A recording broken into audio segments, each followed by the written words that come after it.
Здравствуйте. Сегодня мы беседуем с председателем попечительского совета исследовательского института «Диалог цивилизаций» и участником Международного форума «Астана-клуб-2019» Владимиром Якуниным. Здравствуйте, Владимир Иванович. Добрый день. Большое спасибо, что уделили нам время. У нас есть к вам несколько вопросов. И прежде всего, как, по вашему мнению, идет развитие двустороннего сотрудничества в сфере наращивания объемов трансконтинентальных перевозок? И какие перспективы развития у проектов трансконтинентального транзита с участием Казахстана? Вы знаете, это уже относится к развитию инфраструктуры, которой я тоже занимаюсь. Еще во времена, скажем, 2005-2008 года мы сталкивались с проблемой, связанной с тем, что между, например, российскими железными дорогами и Китаем не было даже соглашения о возврате контейнеров. Соответственно, не было, по сути дела, и такого явления, как трансконтинентальные грузовые перевозки. На сегодняшний день в рамках Объединенной транспортно-логистической компании, учредителем которой являются Россия, российские железные дороги, лучше сказать, казахстанские железные дороги и белорусские железные дороги, только по прошлому году объем перевозок вырос на 16%, а так динамика даже выше этого. И если оценивать весь объем грузовых перевозок из Азии в Европу через Суэцкий канал, то по оценке экспертов он достигает, может быть, 600 миллиардов долларов. Поэтому мы всегда мечтали о том, что если мы хотя бы на железнодорожный транспорт возьмем 1%, то это уже будет очень существенный объем перевозок. Сегодня такие перевозки эффективно осуществляются, уже существует 15 ниток, и по сравнению с тенденциями в других областях грузовых перевозок, это наиболее динамичный и положительно развивающийся бизнес. В целом могу сказать, что безусловное смещение центра экономического роста, постепенное смещение центра экономического роста в Китай, в Юго-Восточную Азию, оно еще более остро будет ставить вопрос о грузовых перевозок, потому что наличие только морского маршрута ставит участников этих перевозок в зависимость от Египта, от пропускных способностей Суэцкого канала, и ставит в зависимость от общей геополитической ситуации. Любые напряжения на море, они сразу чреваты. Поэтому мне кажется, что вот этот маршрут, который мы в свое время открывали, и тогда мы добились доставки грузов за 14 дней, по оценке современных специалистов, скорость передвижения сегодня уже превосходит 1150 километров в сутки, а можно еще больше увеличить. И он становится конкурентоспособным. Хотя общий объем перевозки все еще железнодорожным транспортом, сухопутным транспортом, он составляет только 0,6% от общего объема.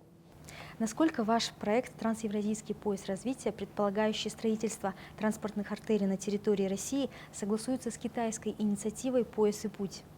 Вопрос скорее риторический, потому что подписание соглашения о сопряжении Евразийского экономического союза и инициативы «Пояс и путь» является ответом на этот вопрос, с одной стороны. Если говорить о трансевропейском поясе развития, который мы в свое время представляли в Академии наук, представляли в правительство Российской Федерации, согласовывали в определенной части с нашими казахстанскими коллегами, то могу сказать, что это, безусловно, может являться хорошим подспорьем для развития этой инициативы и для развития инфраструктуры, причем, подчеркиваю, не только железнодорожной инфраструктуры, а инфраструктуры в широком смысле на всем нашем пространстве, евразийском пространстве. Это выгодно, естественно, для стран-участников, это выгодно для России, это выгодно для Казахстана, в первую очередь, поскольку таким образом развивается железнодорожный маршрут, автомобильный маршрут. Здесь есть, кстати, я сказал об автомобильном маршруте, есть некоторые элементы, которые меня, вообще говоря, озадачивают. совершенно очевидно, что да, нужно развивать автомобильный транспорт, автомобильную инфраструктуру, но не будем забывать, что сегодня весь мир находится в тяжелых размышлениях по поводу изменения климата, повышения температуры на Земле, и это связано с парниковым эффектом. Надо сказать, что железнодорожный транспорт является наиболее экологичным видом транспорта, особенно электрифицированный железнодорожный транспорт.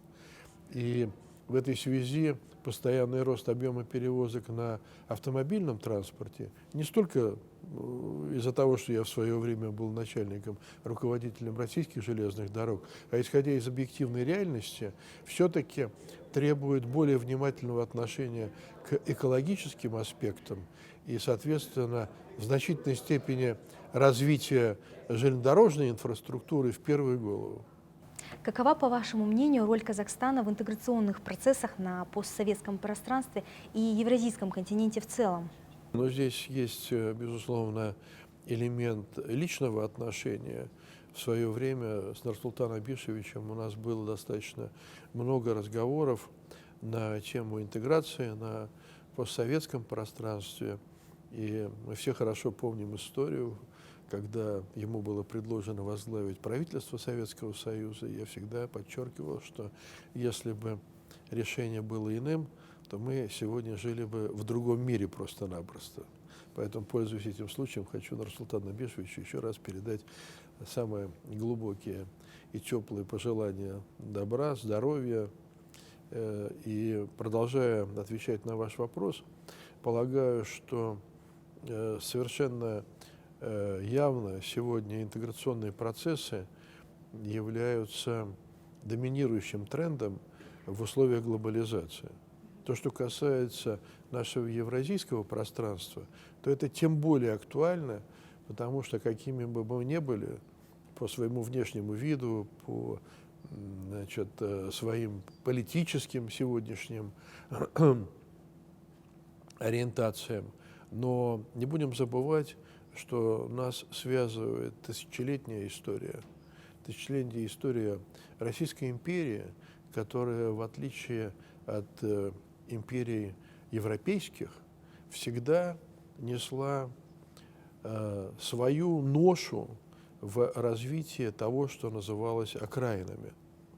При всем уважении к нашим коллегам, но это так называлось. И я до сих пор помню те решения, которые принимались еще в советское время об ускоренном развитии окраин. Это всегда было доминантом в политике Российской империи, Советского Союза. И вот эта традиция совместного не только проживания, но совместного развития, перетока и взаимодействия культур, мне кажется, что это колоссальное наследие, колоссальный базис, на котором и нужно выстраивать интеграционные процессы на современном евразийском пространстве. Вы упомянули Нурсултана Абишевича Назарбаева. И хотелось бы узнать, как вы оцениваете его внешнеполитические инициативы? Вы знаете, я не считаю возможным оценивать деятельность этого великого, без преувеличения, политика и человека, гражданина. Я могу только говорить о своем восприятии тех процессов, в которые я изучаю и которые наблюдаю. И мне представляется, что и первоначально, ведь это именно Нурсултану Абишевичу принадлежит идея этого евразийского интеграционного процесса. Точно так же он очень мощно поддерживал идеи межцивилизационного диалога, межцивилизационного сотрудничества. Это политик, это мыслитель, это не только политик, это мыслитель глобального масштаба, и поэтому, или благодаря этому, и Казахстан сегодня позиционирует себя как страна, как государство, которые привержены этим направлениям в международных отношениях и этим направлениям на постсоветском пространстве. Возможно ли, на ваш взгляд, участие Европы в интеграционных процессах, зарождающихся на территории Евразии? в частности, в проектах по формированию единого евразийского сообщества? Насчет единого евразийского сообщества говорить сложно, потому что это требует тогда четкого определения, что мы имеем в виду под сообществом. Сотрудничество, соработничество, да, эти термины мне понятны. Безусловно, идея, давайте вспомним, что идея большой Европы от Лиссабона, ну тогда Деголь говорил до Урала, а потом эта формула превратилась от Лиссабона до Владивостока, принадлежала генералу Деголю. Она отнюдь не была производной политики российской или казахстанской. И это тоже ответ на ваш вопрос.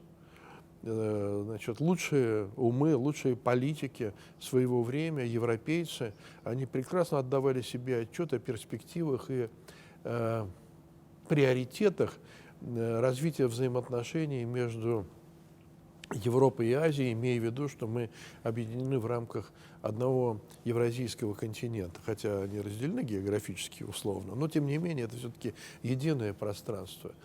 И, безусловно, считаю, что современные тенденции европейской политики отражают стремление к такому развитию, хотя и сдерживаются некоторыми геополитическими коннотациями, связанными с противоречиями, возникшими в современном глобализованном мире между Востоком и Западом, между Соединенными Штатами Америки и Россией, в частности, или значит, противоречия, которые возникли между США и Китаем.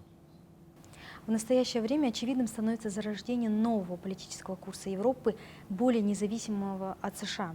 В данном контексте, насколько, по вашему мнению, вероятно сближение или формирование стратегического альянса Европы и России? Вы знаете, и да, и нет. С одной стороны, поддержу вас в вашем вопросе. Есть явные признаки изменений в европейской политике. В частности, в таких странах, как Франция, это наблюдается. Но, с другой стороны, и не соглашусь, хотя еще Меркель сказала, что нам надо выстраивать свои оборонные силы так, чтобы свою политику, так, чтобы защищать свои интересы и от России, и от Соединенных Штатов Америки. Но я думаю, что это скорее формула такого политического характера, чем реалистичная политика, которая сегодня реализуется Европой и странами, которые в нее входят. Тем не менее, безусловно, мое личное мнение, мое личное впечатление заключается в том, что в Европе пробуждается понимание необходимости развития сотрудничества и необходимости развития самостоятельного сотрудничества со всеми странами мира, не только через призму тех объединяющих проектов, интеграционных проектов, которые уже сегодня реализованы или реализуются, но и с точки зрения двусторонних отношений и, безусловно, интересов конкретных стран. С этой точки зрения мне представляется, что попытка сдерживания, которая наблюдается сегодня в отношении России или в отношении Китая, едва ли являются продуктивными направлениями европейской политики, и, скорее всего, мы увидим, что эти направления будут изменяться. По вашему мнению, сможет ли Россия в перспективе сохранить позиции одного из ключевых центров интеграционного притяжения, способного вовлечь в свою орбиту не только страны постсоветского пространства? Вы знаете, это непростой вопрос, потому что исторически Россия и играла такую роль на всем пространстве, которое мы сегодня называем значит, постсоветским пространством, но не только постсоветского пространства. Исторически Россия играла такую же роль и на всем европейском пространстве.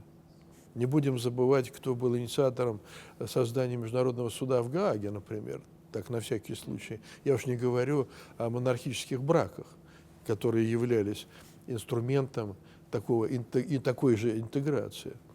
Но для того, чтобы сохранить или, скажем так, развить эти исторические традиции, необходимо создавать условия для того, чтобы это происходило. Поэтому подписание договора, который, кстати, состоялся здесь, в Казахстане, я присутствовал, договора о создании Евраза, тогда это так называлось, мне кажется, что это четкое осознание необходимости выстраивания нового интеграционного содержания тех отношений, которые связывают Россию со странами постсоветского пространства, и прежде всего Казахстана, например. Это первое. Второе, это требует определенных усилий, это требует определенных совместных инвестиций в совместные проекты. И здесь, мне кажется, есть положительные примеры, но очень далеко от того, чтобы мы сказали, что мы удовлетворены, все мы удовлетворены уровнем этих интеграционных соглашений, процессов, которые мы наблюдаем. Так что, безусловно, с моей точки зрения, да, ответ позитивный. Опять-таки, в пользу этого говорит и наша единая, в свое время создававшаяся на протяжении веков, ну, последних 70 там, лет Советского Союза точно, единая культурная традиция, единый язык общения, который тоже надо беречь не потому, что это признак доминирования России или российского языка, а просто исторически так сложилось, и было бы большой неразумностью, честно говоря, хочется сказать, глупостью, значит, отказываться от того, что составляет определенную капитализацию всей той истории, которая нас связывает. Но я думаю, что многие казахстанцы согласны вот с вашим последним высказыванием, потому что на самом деле говорят же, чем больше языков знаешь, тем лучше. Это действительно плюс и для специалиста, его конкурентоспособность. И это ключик действительно к сближению народов, государств. Мы говорим на одном языке, и это действительно, мне кажется, играет роль в понимании, во взаимопонимании, да, скорее всего. И последний вопрос. Будучи участником международного форума «Астана-клуб», как вы оцениваете роль этой дискуссионной площадки? Совершенно без всяких прикрас скажу, что оцениваю эту роль как весьма значительную. Меня к этому подталкивает и опыт сотрудничества с этой площадкой, и с институтом имени Назарбаева, и с теми людьми, с которыми я здесь встречаюсь. Могу сказать, что это люди очень высокого экспертного уровня, и бывшие политики, и исследователи, ученые. Уровень очень высокий. И самое главное, что вопросы, которые ставятся, выносятся в повестку дня, они мне очень близки с точки зрения и деятельности Института диалога цивилизаций, и моей собственной деятельности в рамках Московского государственного университета. Мне кажется, что мы наблюдаем определенный ренессанс с точки зрения изучения проблем международных отношений, геополитики через новую призму межцивилизационного общения, межцивилизационного интеграционного процесса. И в этом смысле площадка, Астанинская площадка, она находится в лидерах этих процессов. Большое спасибо за интересное интервью. Всего доброго. Спасибо большое.